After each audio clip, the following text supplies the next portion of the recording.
No sé si nos puede contar un poquito sobre su experiencia. Yo sé que es periodista y está especializado en la radio y en la televisión y que tiene muchos años en este ámbito, pero si nos puede contar un poquito sobre usted para que la audiencia pues lo conozca un poco más. Yo me imagino que lo han de haber visto también, ¿verdad? Y escuchado en algunas ocasiones. Sí, con todo gusto. Pues buenas noches para todos. Mi nombre es Juan Carlos Sandoval, soy periodista.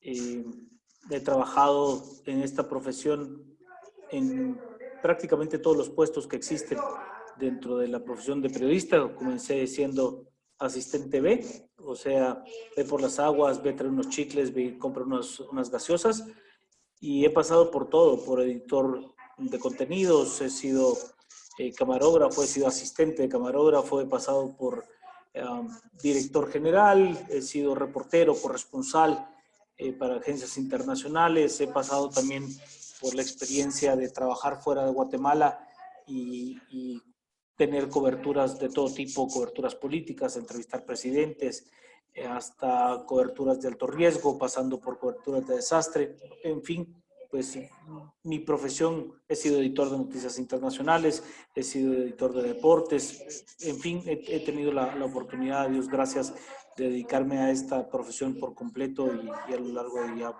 casi 25 años. Gracias. Para empezar a abordar el tema, me gustaría preguntarle, en estos tiempos de pandemia hemos tenido muchas noticias y hemos estado como llenos de información a través de redes sociales, medios de comunicación, etcétera, ¿verdad? ¿Cómo podemos nosotros identificar, saber más bien qué noticias son buenas, digamos, y verídicas de publicar?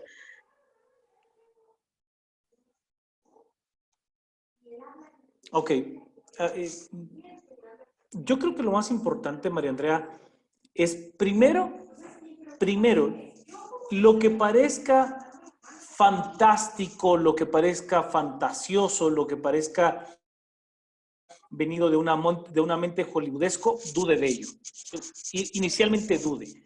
Todo aquello que le parezca una enorme teoría de la conspiración que no tiene ningún tipo de base científica para que esto funcione, también téngale duda, ¿no? Póngalo en un enorme signo de interrogación. Porque de esa información usted va a obtener mucha. Lamentablemente, yo, pues la verdad es que creo que las redes sociales son un método maravilloso de poderse comunicar, pero tienen un problema, y es que esencialmente las redes sociales lo que hacen es darle a usted el dulce que usted desea. ¿A qué me refiero con esto? Me refiero a que las redes sociales, cuando usted le da clic, cuando usted le da me gusta, cuando usted le da me encanta a algo, la red social va a buscar el contenido que se parezca a eso que usted le dio me gusta, con el objetivo de satisfacer su necesidad de informarse de ese tema en particular. ¿Sí? Uh-huh. Le pongo un ejemplo y es muy bueno que usted haga la prueba. A usted le gustan las bicicletas, por ejemplo, y entonces usted hace una búsqueda en Facebook de aquella empresa que vende bicicletas. Y de repente usted está adscrito al grupo que hace tours por la ciudad de bicicletas, tiene a la empresa que vende bicicletas, a la empresa que hace servicio de bicicletas, a la empresa que trae accesorios para bicicletas, porque el algoritmo está determinando que usted es gustoso de la bicicleta. Y lo mismo pasa con las noticias del COVID-19, en el sentido de que hay teóricos de la comunicación que le dicen que usted realmente no está buscando informarse. Usted está buscando información que ratifique lo que usted ya piensa. O sea, que usted tiene un elemento preconcebido y que ese elemento preconcebido, que usted lo determina a través de sus likes y a través de sus me gusta en Facebook, en Instagram, en Twitter.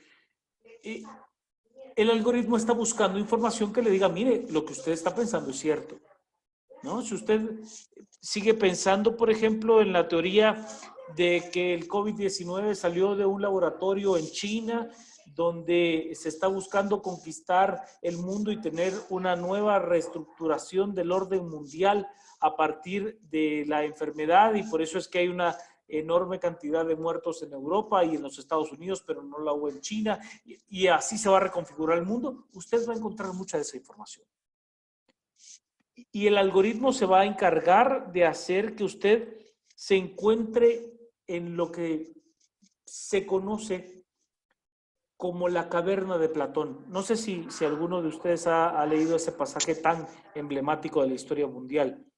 La caverna de Tal vez Platón, contar un poquito sobre qué es para que la audiencia pues sepa, ahora si no lo hemos escuchado. la caverna de Platón es quizás uno de los pasajes más utilizados en la formación académica del mundo, y lo usan para el derecho, lo usan para las ciencias sociales, para todo. Y es un pasaje realmente muy pequeño y le dice esencialmente que el ser humano vive en una caverna y en la caverna solo ve sombras y piensa que solo las sombras son reales, que no hay un más allá. Y cuando sale de la caverna ve que el mundo es enorme, pero como usted estuvo encerrado en esta caverna, usted tan solo puede ver esas sombras y cree que es lo único real en el mundo. Entonces, esencialmente las redes sociales hacen ese tipo de cosas cuando uno vive en este mundo, ¿no? Lo encierra en un grupo de personas que son gustosas de. Eh, Ahora le contesto a Lili, dice, ¿cómo podría un usuario promedio de ir engañando y alternando el algoritmo para tener información más completa y certera y más objetiva? Sí, Lili, sí se puede, sí se puede. Principalmente cuando lo que usted consulta son fuentes mucho más confiables, mucho más verificadas. Me refiero a que si usted, por ejemplo, le da like a páginas como The New York Times, por ponerle un ejemplo, ¿no?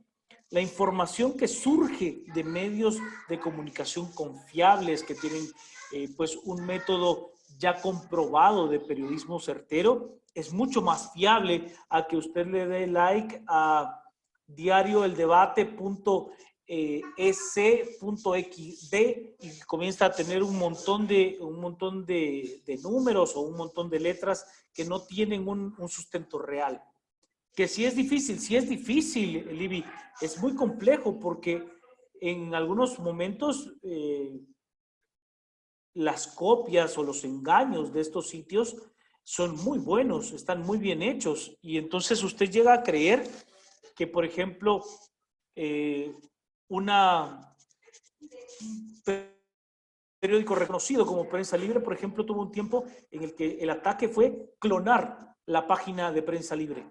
Y entonces, por ejemplo, utilizaban, en lugar de decir Prensa Libre, decía Prensas Libre. Y usted, la verdad es que lo veía tan rápido que no hacía mención de la S. Y usted veía la portada, era el mismo logo de Prensa Libre, tenía los mismos colores, usaba el mismo diseño, pero era un engaño. Hoy estamos viviendo en lo que se conoce por parte de algunos teóricos, principalmente de la comunicación digital, en dos procesos. Uno le llaman la infointoxicación. Quiere decir que estamos expuestos a tanta información, mucha de ella innecesaria, que nos intoxicamos, ¿no? Nos colmamos de información que realmente no tiene mayor sustento. Hay otros que hacen una relación pues mucho más comprensible y le llaman la infoobesidad. Y es que consumimos mucha información, pero como que consumiésemos comida chatarra, ¿no? O sea, no tiene mayor valor nutricional y la información que consumimos no tiene mayor sustento. Y eso es muy complicado y es muy difícil, porque esa información en buena medida nos viene de fuentes que nosotros calificamos como fiables. ¿A qué me refiero?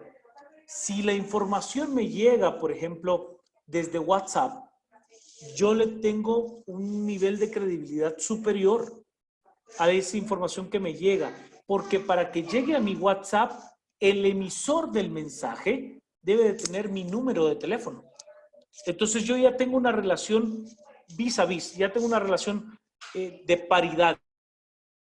Sé quién es esa persona. O sea, usted no recibe mensajes en WhatsApp de una persona que no conoce, le da miedo, ¿no? Si no lo tiene registrado en su teléfono celular, usted le pone un alto a ese tipo de información. Pero si le viene de su hermano, de su mamá, le viene de un primo que está mejor informado que usted, al menos en su creencia, usted le va a poner más atención al mensaje que le pueda venir. Los grupos de WhatsApp son de verdad un caldo de cultivo enorme de manejo de información no necesariamente verificada. ¿Y por qué le llamo no necesariamente verificada y no le llamo fake news, por ejemplo? Porque habría que hacer una diferenciación entre aquella información que es equivocada o que es incompleta, de aquella información que es adredemente adulterada. O sea, que tiene el objetivo de causar confusión, que tiene el objetivo de causarle duda. Y le voy a poner un ejemplo, ¿no? Si usted viene y recibe un mensaje de un tío suyo que es médico en el Hospital Roosevelt y el mensaje le dice: soy el doctor tal por cual y estamos aquí en el Hospital Roosevelt y no tenemos una sola mascarilla, hemos tenido que comprar nuestro propio equipo, no tenemos un solo par de guantes y los enfermeros se están contagiando de COVID-19 porque no existe el insumo. Usted le da certeza y validez porque le está llegando de una persona que usted considera tiene cercanía al hecho. Y entonces allí la situación se vuelve muy compleja porque usted lo primero que va a hacer es darle continuidad a esa cadena y enviarlo a cuantos contactos puedan y le va a poner incluso parte de su añadido, ¿no? Yo estoy seguro que el doctor está diciendo la verdad. Usted no ha podido comprobar si efectivamente hay guantes, si efectivamente hay pacientes con COVID-19 en el Hospital Roosevelt, si no lo puede verificar, pero aún así lo comparte porque cree que eso es real. Y ese es uno de los grandes problemas que se tienen en el manejo de la información hoy por hoy. Y para ello, pues una de las grandes soluciones que se tiene es poder utilizar sistemas colaborativos de comunicación, de confirmación de datos, de fact-checking y este tipo de elementos que son muy, muy interesantes, ¿no? Por ejemplo, Guatemala tiene un sistema de colaboración muy interesante que se llama Confirmados y es un grupo de periodistas que consiguieron un apoyo internacional para hacer confirmación de datos. Y entonces usted recibe un mensaje acerca de que en una aldea en Totonicapán, como ocurrió ayer, tiene 1000 casos de COVID-19, por ejemplo, ¿no? Y comienza a circular que hay 1000 casos de COVID-19 en Totonicapán y este grupo de periodistas va a las fuentes, va a los sistemas de salud, va a los sistemas de registro de la policía, va al registro del Instituto Guatemalteco de Seguridad Social y dice: a ver, señores, sí hay casos de COVID-19, pero los que se reportan de manera oficial no son 1000 casos, son 15. Y para ello se instalaron determinados cordones sanitarios en este lugar donde está restringido el acceso y aquí. Ese tipo de verificación, uno como un ciudadano común y corriente es muy complejo que lo pueda hacer porque requiere mucho tiempo. Nos dice Avi, ¿existe alguna clase de penalización para las personas que se encargan de crear contenido falso? De Avi, aún no hay una legislatura al respecto, al menos en Guatemala, que genere ese tipo de cosas. Quizás la única que existe y que ha sido aplicada ha sido la legislatura para cuando se generan, por ejemplo, rumores del sistema financiero. Ha sido quizás la única en donde sí hubo un proceso penal en contra de un tuitero que a mí me pareció en lo particular, y esto es una opinión muy propia, me pareció un abuso de la ley, pero no fue en la ley de libre emisión del pensamiento, sino fue a través de la ley de bancos, donde se dice que aquella persona que logre crear pánico financiero puede ser procesada legalmente. Pero en buena medida, lo más importante no es que se genere contenido falso, sino que el receptor del mensaje tenga el discernimiento para saber que eso no es cierto. Si usted viene y comienza a limitar, por ejemplo, o a penalizar al emisor, en determinado momento quien tenga el poder hábil lo va a restringir a usted. Y cuando le digo a usted, es a cada uno de nosotros, porque le va a ser incómodo, y aquel que tenga el poder de restringir lo que usted piensa va a tener un poder mucho más grande. Por eso es muy importante que el usuario a través de la internet pueda tener un discernimiento mucho más profundo de qué noticia es correcta, qué difundir y qué no difundir, qué material puede viralizar. El viralizar no es otra cosa que el venir, tomar un contenido que yo no hice, pero que me siento identificado con él, lo hago propio y lo comparto dentro de mi círculo de confianza. Ok, nos dice José, ¿el presidente puede condicionar las preguntas de los periodistas durante una pandemia? No, José, no puede condicionar las preguntas. Lo que puede hacer es no contestar. Eso sí es una situación muy real. Puede decir, ¿sabe qué? Eso no se lo quiero responder. Y usted puede insistir, vea, presidente, es que lo que está sucediendo es tal cosa, y se pone una situación tirante, pero hay todavía métodos oscuros, cosas que suceden, algunas de ellas me constan, por ejemplo, regularmente se limita la cantidad de preguntas que hacen los periodistas, y entonces ponen a personas que son afines al interés del poder de turno y copan los espacios de las preguntas para hacerle algún tipo de pregunta mucho más light, mucho más acorde a los deseos del mandatario, para copar los espacios de donde se podrían generar preguntas mucho más fuertes. Eso sí lo he visto, José, perdón. Nos dice Silverio, ¿cuáles serían las fuentes más confiables de información? Periodismo profesional. Periodismo profesional, porque nosotros, quienes trabajamos y vivimos del periodismo, cuidamos nuestro trabajo, y nuestro trabajo se basa en la responsabilidad, y principalmente nos basamos en un elemento que para nosotros es vital, Silverio, y es credibilidad. Si nosotros nos tenemos que estar corrigiendo a cada rato, nosotros perdemos credibilidad, perdemos nuestro gran baluarte, y eso nos hace ponernos en una situación muy débil ante el público. Por ende, la credibilidad es el gran baluarte que nosotros tratamos de conservar. Carlos nos dice, en Guatemala, ¿cuáles son los medios confiables de información? Algunos ejemplos, pues yo le pongo ejemplos de confirmados, me parece que hace un gran trabajo. Nosotros, por ejemplo, desde Emisoras Unidas hacemos un trabajo muy riguroso de búsqueda de fuentes fiables, de contrapartes, que tratamos de que sea muy riguroso. Errores tenemos todos.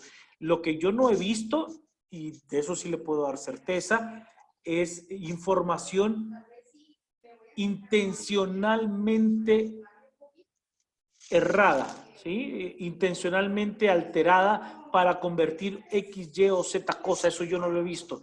Y por lo tanto, medios con credibilidad van a tratar de conservar esa credibilidad, porque es su gran baluarte y eso nos permite comer. Carlos nos dice, ok, María Andrea, ¿cómo podemos educar a la población para tener el discernimiento de saber qué tipo de noticias compartir? Ha habido muchos audios en donde se menciona a una persona cercana al presidente, me dijo tal cosa. A ver, así como el ejemplo que plantea María Andrea, de que, mire, yo sé que hay una persona que está muy cerca al presidente, pero no puedo decir su nombre, y entonces estuvo en la reunión donde se dijo. Es la misma materia que aquel que le dice, mire, yo tengo un contacto bien cercano del presidente, entonces lo que necesito es conseguir 20 millones de mascarillas porque yo ya tengo el comprador, entonces vamos a comisionar de esas mascarillas y con eso vamos a podernos hacer millonarios de la noche a la mañana, ¿no? Desconfíe de ese tipo de información, no le ponga toda la atención que se pueda tener, ¿no? Porque difícilmente usted va a poder corroborar al menos una palabra de lo que ahí dice. Le voy a poner un ejemplo mucho más aterrizado. Una de las secciones más leídas en Guatemala en los medios de comunicación es la sección dominical del diario El Periódico, conocida como El Peladero. El Peladero es una sección apócrifa, o sea, quiere decir que nadie la firma. Ni siquiera la misma edición del diario El Periódico, ni siquiera la misma redacción le dice, ¿sabe qué? Es trabajo nuestro.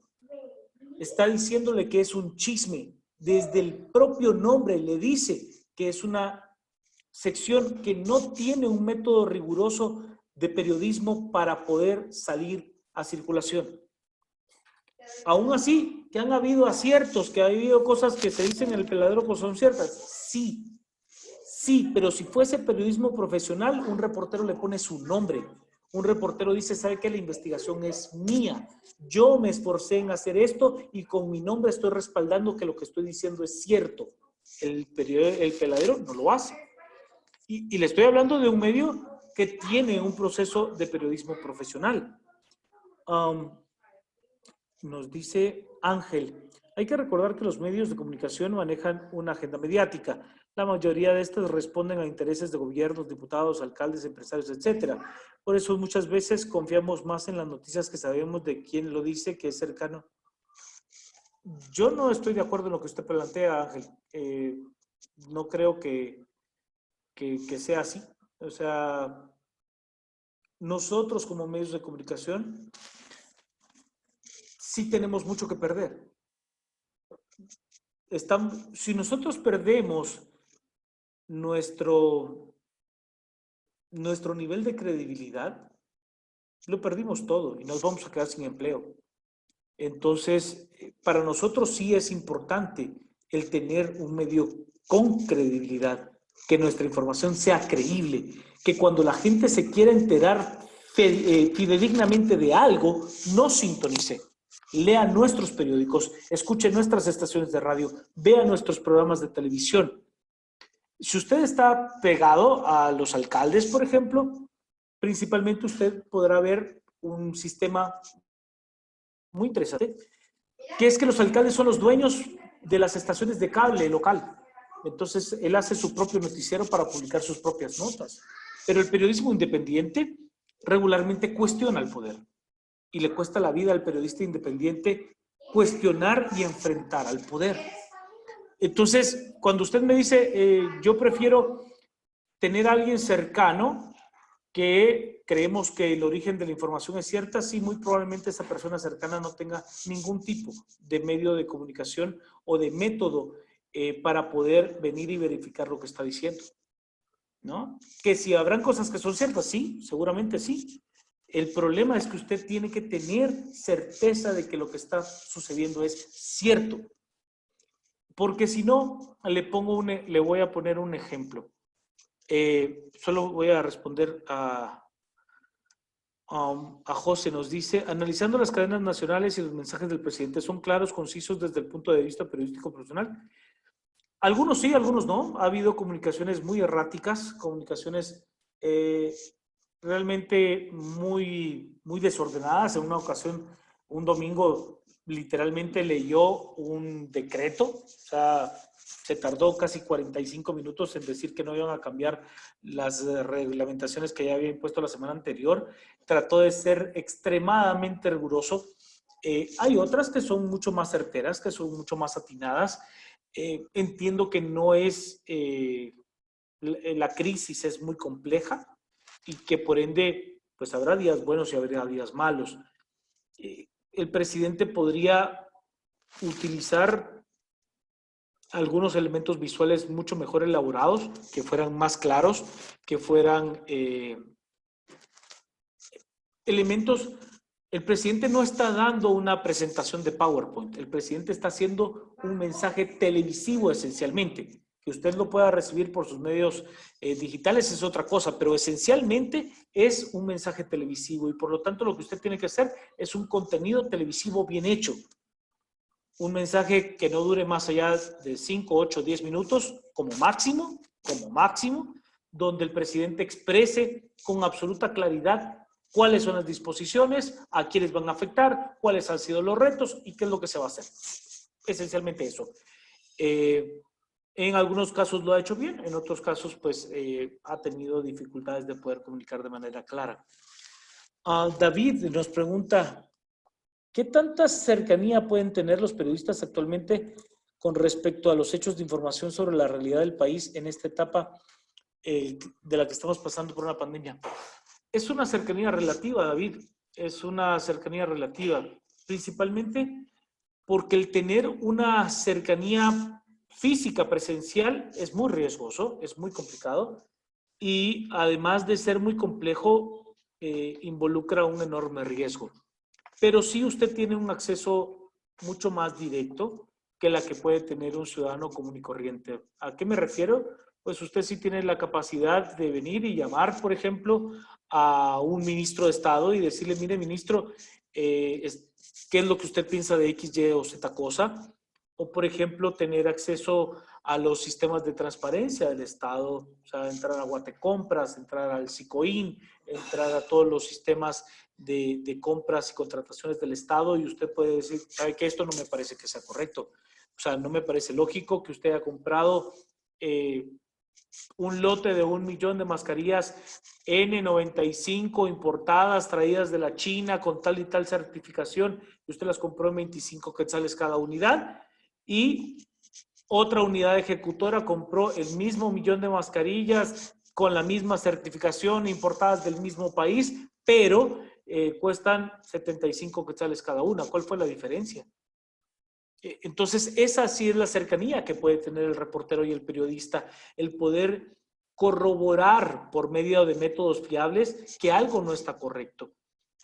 Algunas veces, por ejemplo, nos dicen, mire, es que ustedes se fijan en gastos muy pequeños, ¿no? Los famosos 20,000 quetzales de los anteojos que le fueron comprados al presidente Morales.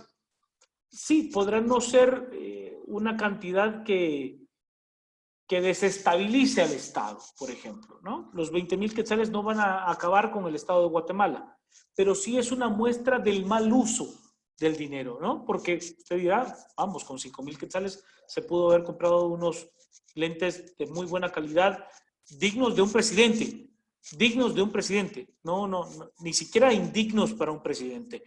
Entonces, ese tipo de corroboración de información sí es mucho más probable y en estos tiempos se está utilizando más, o sea, porque obviamente hay una serie de restricciones y que son comprensibles y que son lógicas y que cuando uno es reportero toma pocas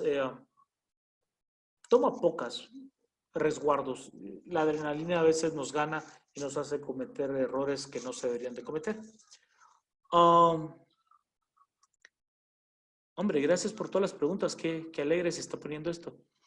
José nos plantea, ¿cuál ha sido el comportamiento por parte del gobierno al momento de pedir información de rendición de cuentas durante el estado de calamidad y de prevención? Vea, ese tipo de casos, José, son bien difíciles de analizar. Creo que hasta el momento no hemos tenido toda la oportunidad de una fiscalización pura para el dinero que se está utilizando en el manejo de la COVID-19. Porque habrá que decir que la cantidad es enorme. 11,000 millones de quetzales fueron aprobados de un plumazo y casi 20,000 millones de quetzales de deuda en una semana.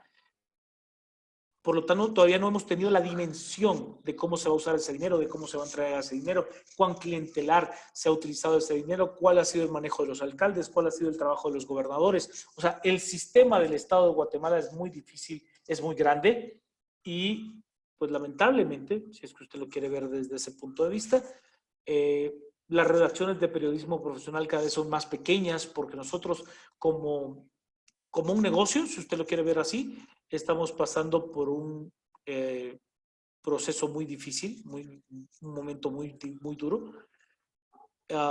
Nuestras redacciones cada vez son más pequeñas, tratamos de optimizar los recursos humanos de la mejor manera, pero obviamente habrán cosas que se nos pasen. Y entonces usted encontrará, por ejemplo, que como planteaba, ¿quién era que nos estaba planteando de la cercanía? Nos decía Ángel, ¿no? Que se confía más en una fuente cercana. Sí, sí se confía más, pero por ejemplo, si yo vengo y le digo, es que yo sé de un caso de corrupción que se dio en la municipalidad de Tectitán, Sí, pero me entiende, habrá que decir que por eso era necesario tener un criterio mucho más profundo de acciones penales. El sistema de check balance que debe tener el Estado debe ser mucho más grande, porque nosotros desde el periodismo podemos hacer una parte, pero es que nosotros no somos los entes llamados a fiscalizarlo todo. Para eso el Estado tiene fuentes de fiscalización, la Contraloría General de Cuentas, por ejemplo, ¿no? O sea, muchas veces, le voy a poner un ejemplo.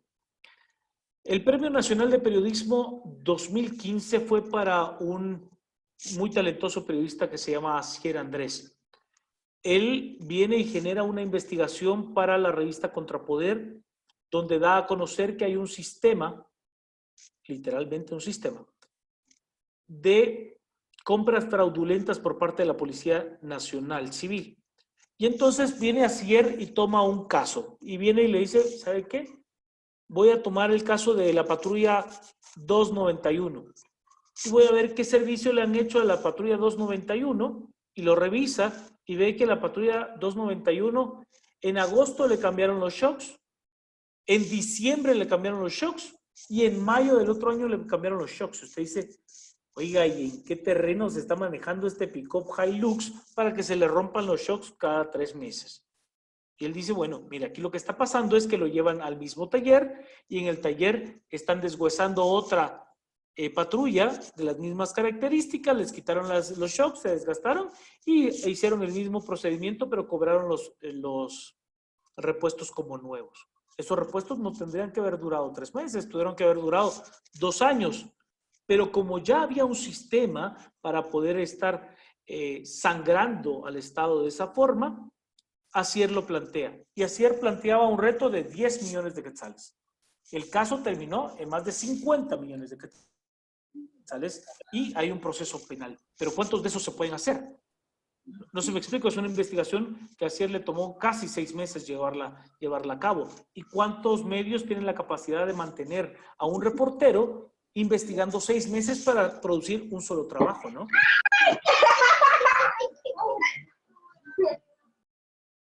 Sí, lo escucho, John, o no sé quién es quien quiere tomar la palabra.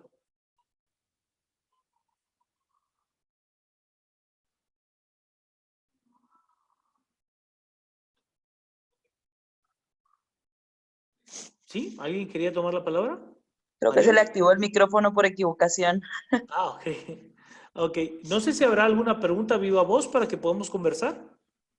Sí, yo tenía una pregunta. ¿Cómo hacen ustedes para escoger las noticias que llegan? Porque pues en este momento, digamos que el mayor enfoque es el COVID, ¿verdad? Pero no dejan de pasar otras cosas. Entonces, ¿cuál es o sea, cómo les llega a usted la información? ¿Cómo la verifican? ¿Y cómo saben qué noticias publicar, verdad? En buena medida, María Andrea, ese criterio toma muchos años. No me malentienda en el sentido de que, oiga, llevamos tantos años que ya lo sabemos hacer todo. No, simple y sencillamente que usted entiende diferentes procesos que afectan la vida de los seres humanos y de los ciudadanos de un país. Le pongo un ejemplo.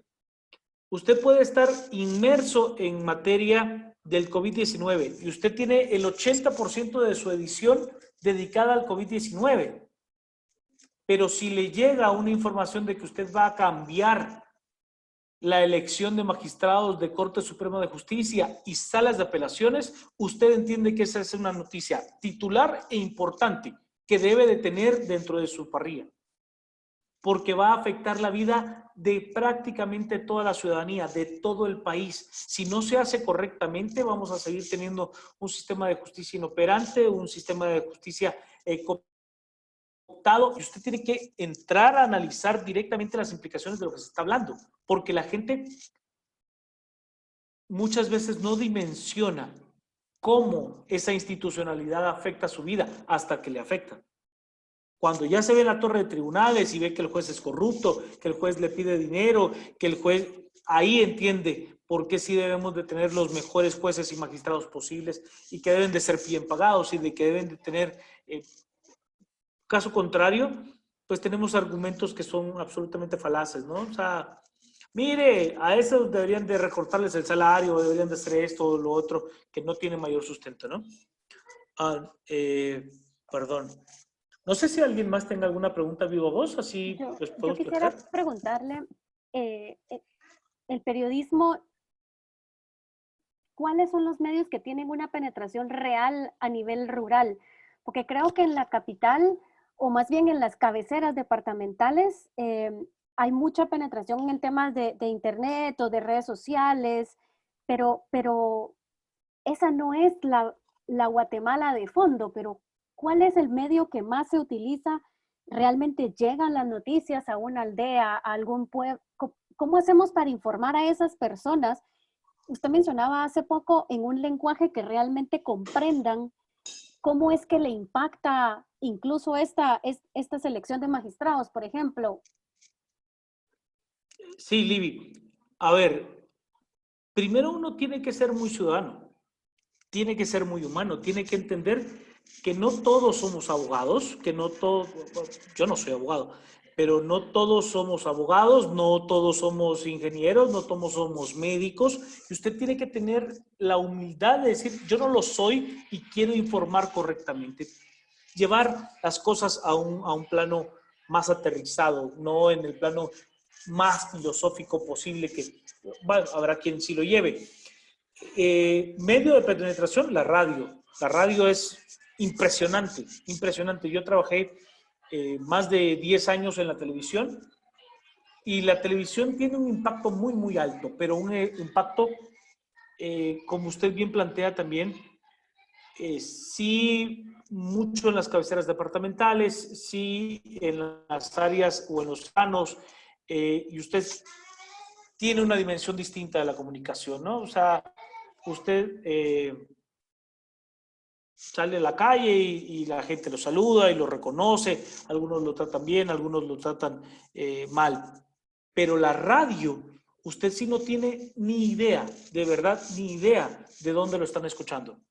Usted trabaja para una radio como Emisoras Unidas, por ejemplo, que es el ejemplo que yo le puedo poner, y de repente usted está tratando un tema y hay un guatemalteco en Luxemburgo que está interactuando con usted porque él está tan necesitado de su Guatemala que está hablando allí, pero también le está hablando a alguien en Varías, Huehuetenango, y también le habla a alguien en lo más profundo de la Sierra Madre. O sea, sí hay un nivel de penetración muy, muy alto. La radio tiene un nivel de penetración muy alto.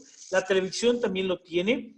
La televisión por cable en Guatemala también tiene un nivel de penetración muy, muy alto. Y obviamente estamos tratando de, está creciendo a pasos grandes, pues los medios digitales. Creo que no pasará mucho tiempo hasta que la conectividad en Guatemala tenga un valor realmente predominante y sea muy, muy importante para todos. No sé si con esto contesto su pregunta.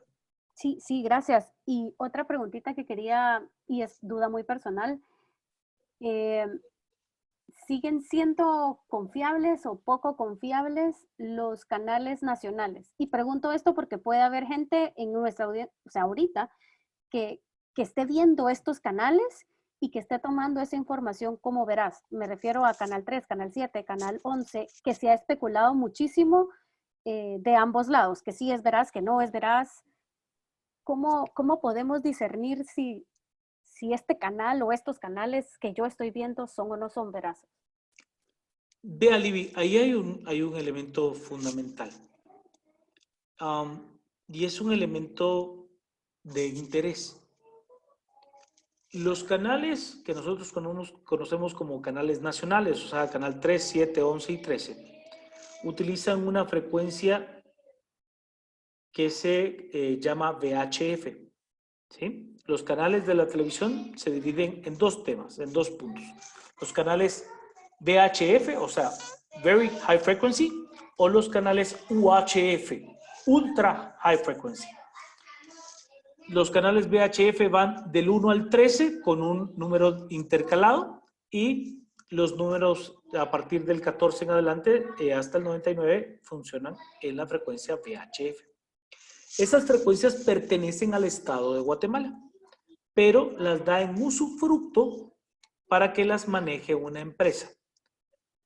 En su momento, usted prendía la televisión y lo único que tenía eran los canales de VHF del señor Ángel González, o sea, 311, 13 y 7, ¿no?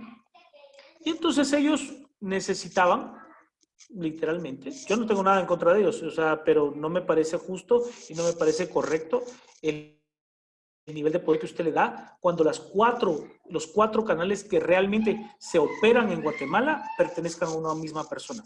No me parece.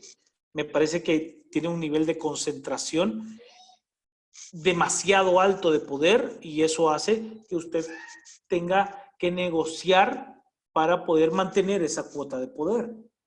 Y entonces usted, a pesar de que tiene periodistas profesionales, gente que sabe hacer el trabajo, pues los limita para que usted no vaya a afectar los intereses de la cadena en su conjunto libre. Silverio, si quieres puedes hacer tu pregunta. Si quieren para que sea más interactivo, hacemos la pregunta primero de Silverio, luego la de David y luego la de Carlos. Y si van teniendo preguntas, igual desconecten su micrófono y las hacen pues en directo. Hola, buenas noches, Juan Carlos. Mira, yo tengo una duda. ¿El presidente o alguna persona de poder puede censurar algún tipo de información que presenten los medios de comunicación? Depende. Yo le voy a poner mi ejemplo, lo que sí me consta, Silverio. Yo estuve estudiando algún tiempo en México y ahí me formé y sí me tocó ver que la presidencia de la República llamara a la edición y dijera, nosotros sabemos que tiene tal nota y que nosotros no queremos que lo pase. En Guatemala, la que yo recuerdo, como una nota muy, muy importante, por ejemplo, fue la nota del caso Rosenberg, de la muerte del abogado Rodrigo Rosenberg. Y a pesar de que la presidencia de la República buscó de manera muy férrea que no se difundiera el video donde habla Rodrigo Rosenberg, Emisoras Unidas, por ejemplo, por medio de nuestro director, Luis Felipe Valenzuela, decidió que era relevante conocer lo que estaba grabado en ese video y se transmitió. No sé, a mí no me ha tocado nunca en mi vida ver una llamada del presidente como tal, decir, mire, yo no quiero que eso se publique. Por el contrario, es más un proceso de descalificación mutua, si usted lo quiere ver así. O sea, usted lo publica, el presidente va a rebatir, usted saca una contrapublicación diciendo nosotros ya lo certificamos por X, Y y Z razón, y entonces el presidente le va a decir que usted está mintiendo. Entonces es más una lucha, más que un proceso de censura. Yo no lo he vivido, Silverio.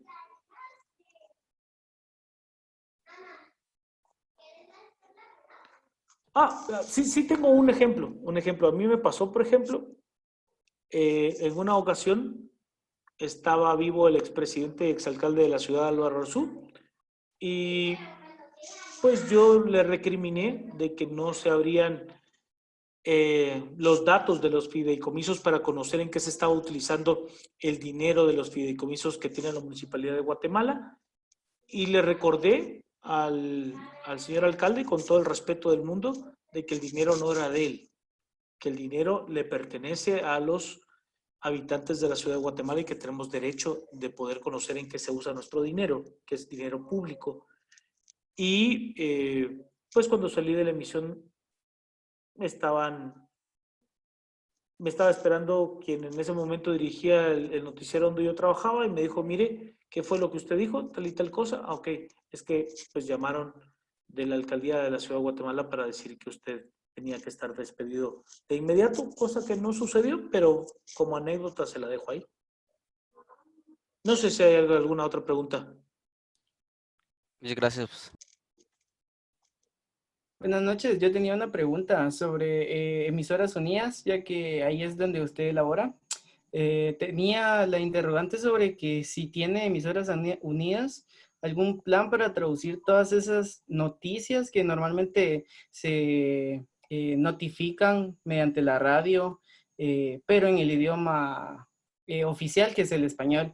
¿Tienen algún plan para poderlas traducir a un idioma maya? Ya que pues Guatemala tiene más de 20 idiomas mayas, por lo que yo sé. Entonces, siento que esas noticias no llegan al 100% de todos los guatemaltecos, sino solo a los que hablan pues español, en todos los casos.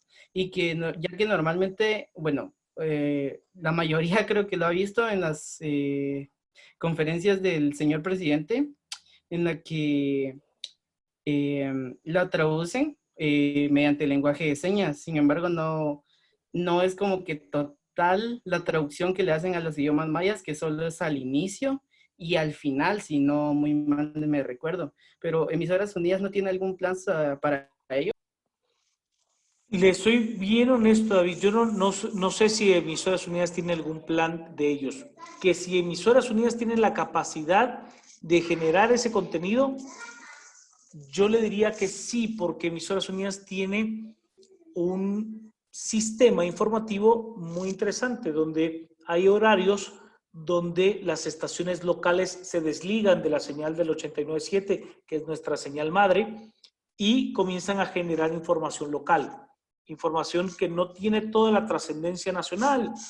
Le pongo un ejemplo: el asalto a una tienda de barrio, el robo de un pequeño lote de ganado, información de algún acto corrupto en alguna municipalidad, y Emisoras Unidas sí tiene la capacidad de recopilar este tipo de información. Por lo tanto, pues sí me parece una idea muy interesante. Sí tiene obviamente una serie de complejidades altas, porque usted tendría que tener una persona con las capacidades bilingües de poder traducir la información y además tener capacidades al micrófono. O sea, sería hacer lo que se conoce como periodismo comunitario, y creo que sí se puede hacer. No estoy seguro de que en este momento esté dentro de los planes de la corporación hacer tal cosa, pero sí me parece un plan interesante, David. Muchas gracias. Carlos tenía otra pregunta por ahí, creo yo. Juan Carlos, mucho gusto. Hola. Anteriormente hablaba del modelo de negocio del periodismo, ¿verdad? Que es un modelo que ha sido cambiante estos últimos años, sobre todo por el auge de ciertas tecnologías. Correcto. Ahora todo lo tenemos al alcance de un tweet, de información que incluso se divulga por WhatsApp. Y hay pues medios como Prensa Libre que han venido también con cuestiones bien interesantes. El grueso, digamos, del periódico ha cambiado. ¿Cuáles son los retos que tienen los periodistas contemporáneos ante esta, no sé si crisis del periodismo, pero sí cambio en los medios de difusión? Pues nuestra crisis es profunda, Carlos. O sea, no, ni siquiera le ponga signos de interrogación a que hay una crisis. Sí hay una crisis que ha acabado con algunos de los medios más importantes del mundo, porque se lo voy a resumir en esta frase. Todo el mundo quiere información, pero nadie quiere pagar por ella. Todo el mundo quiere que haya contenidos, pero no quieren pagar por ellos. Y entonces, ¿cómo usted va a vivir? Si usted se va a dedicar al 100% a esta profesión, que no es un hobby, ¿cómo usted va a sobrevivir si nadie se quiere pautar con usted? Que fue el modelo tradicional durante más de 70, 80 años, ¿no? Ay, no, muy cara su hoja de periódico, ay, muy caro su segundo en la radio, ay, muy caro su segundo en la televisión. Entonces, obviamente para nosotros es un gran reto tener un nivel de confiabilidad alto. Ese es nuestro gran reto, porque hoy, en una crisis como la del COVID-19, la sociedad entiende nuevamente que es necesario tener fuentes informativas confiables, tener periodistas profesionales a los cuales obviamente se les paga. Y es que nosotros somos trabajadores como cualquier otro.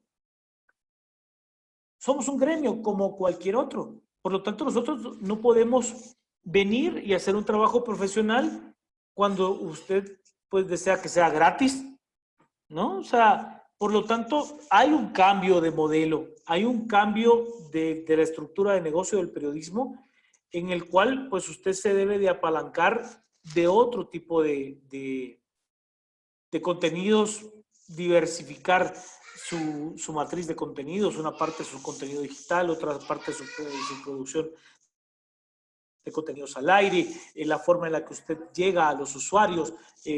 Por ejemplo, pues nosotros somos una empresa de radio, pero aún así hacemos una transmisión de Facebook Live, que es prácticamente una transmisión televisiva. Entonces, usted debe de tener ese tipo de acoples y de uniones multimedios para poder salir adelante, porque cosa distinta, estamos condenados a sufrir del destierro, ¿no?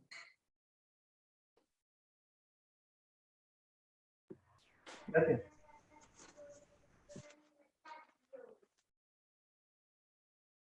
María Andrea, usted me dice. Bueno, pues no sé si Yo nos tengo quiere... una, Ahí está yo tengo alguien una más. pequeña duda. Lo siento. Mire, yo tengo un amigo que es periodista. Él se dedica a comunitario y todo eso. Una vez él estaba grabando una situación de violencia intrafamiliar. Entonces el señor lo empezó a golpear. ¿Hay algún procedimiento para este tipo o es permitido eso que esté grabando en estas situaciones? Siempre y cuando, Silverio, sea en un lugar público, usted tiene derecho a grabar. Lo que no puede hacer usted es invadir la propiedad privada. O sea, usted no se puede venir y se puede meter a, a grabar a la casa de alguien más. Pero si hay un hecho flagrante, sí, usted lo puede grabar. O sea, si usted está grabando para documentar un hecho criminal, sí, sí lo puede hacer. Lo que sí es que usted tampoco puede cometer un delito por grabar ese delito. O sea, usted tampoco puede venir y romper la puerta del señor para decir que está pasando tal cosa, ¿no? O sea, lo primero que tiene que hacer es llamar a las autoridades y que sean ellas las que vengan y puedan abrir la puerta. O sea, usted no puede venir a agarrar a patadas la puerta como una persona simple y sencillamente porque cree que está sucediendo algo, porque usted estaría infringiendo la propia ley, ¿no? No sé si hay alguna otra pregunta que quieran hacer. ¿Qué opinión le merece que en algunos casos judiciales utilicen información periodística o noticias como medios de prueba en juicios? Gracias. No son medios de prueba, no son medios de prueba, Ángel. O sea, nosotros hacemos un trabajo, pero no, nosotros no tenemos, o sea, la publicación como tal no es un valor probatorio. Por eso es que usted le puede decir, mire, mándeme la nota donde efectivamente está el audio donde da tal declaración, por ejemplo. Ahí, la declaración es un medio de prueba. La publicación en sí misma no lo es. Porque, o sea, yo no puedo venir y lo que dice un tercero creo que es la verdad. No es así. Nosotros en el periodismo somos ese tercero. Lo que usted sí me puede requerir desde la... Le voy a poner un ejemplo.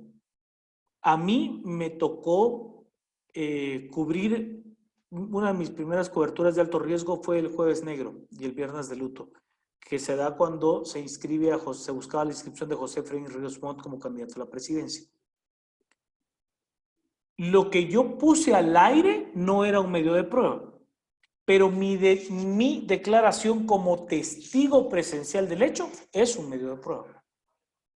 Ahí es donde está la diferencia. O sea, yo estuve allí y yo lo relaté y por eso el Ministerio Público me requirió para llegar y prestar una declaración. Pero no es que lo que yo estaba transmitiendo al aire hubieran llegado, mire, este señor estaba diciendo al aire tal cosa y eso sea un método de prueba, sino que yo tuve que ir, presentarme ante un fiscal, decirle cuál fue mi participación, presentarle los audios de lo que yo había narrado y ratificar con mi declaración presencial qué fue lo que dije, ¿no?